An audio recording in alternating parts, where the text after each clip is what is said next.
Once again, folks, I'm right back at you. The Rhode Island Historical Cemetery, Smithfield, number 97. Once again, I don't know how these cemeteries are numbered. I wish I would know. I'll have to look into it.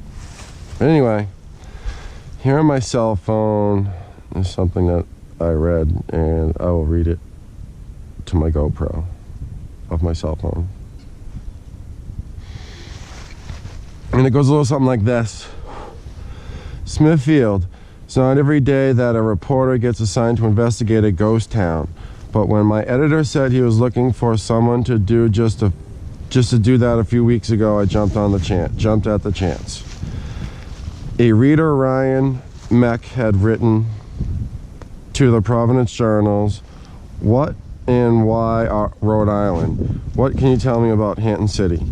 A quick Google search turned up several websites referring to a colonial era ghost town in Smithfield with references to it having been a haven for escaped slaves or for British loyalists around the time of the American Revolution, or people stricken with a communicable, am I saying that right?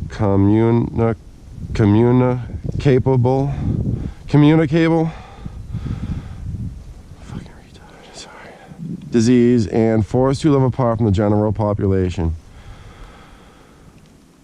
Blah, blah, blah. One website, www.ghosttowns.com, even gives directions, but they are so far out of date, they're impossible to follow unless you already know where to go.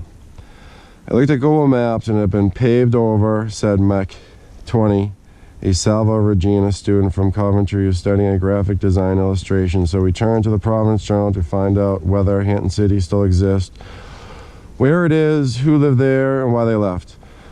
My first stop was Smithfield Town Hall in the office of town planner Michael Phillips. Phillips didn't have a lot of detail about Hanton City itself, but he was familiar with Hanton City Trail and the old road shown on some town maps as Hanton City Road. Phillips said the road is still on the books as a public street, even though it's not paved or maintained for traffic. That means it's still legal for any member of the public to walk through the woods on the dirt road. In fact, Phillips had done so recently to scope out the area where the 2 solar farms have been proposed. And that's where I parked. And like I was telling you at the beginning of that other video, you know, that trail going in. And we could do that another day. I'm too hungry. And right here, finish this off. Hanton City Trail, there are 2 in a row. The other is a residential street on West Douglas Pike, runs across Auxiliary Road near Rocky Hill Road to Dakota's Farm Road, where it branches off from a large cul-de-sac-like parking area. Its total length is about 1.25 miles, crossing some gradual hills on a wide fairly smooth roadbed.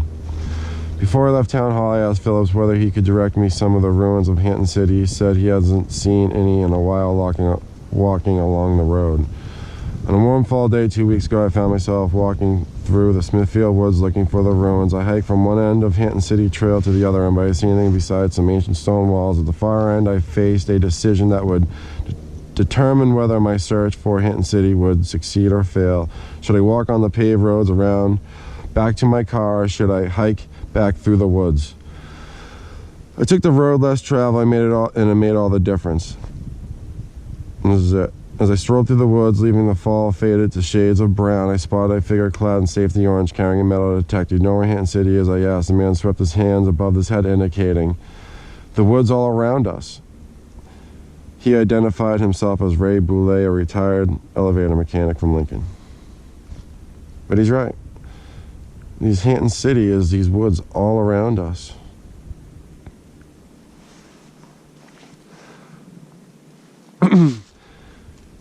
There's some good acreage out here. There's like a huge, I don't want to say a triangle of land, but it is totally cut off.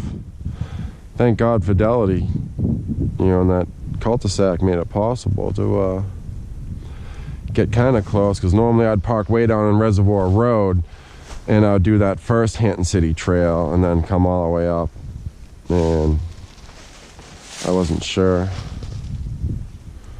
how muddy it was going to be, but we're looking good. All right, folks. I am absolutely starving.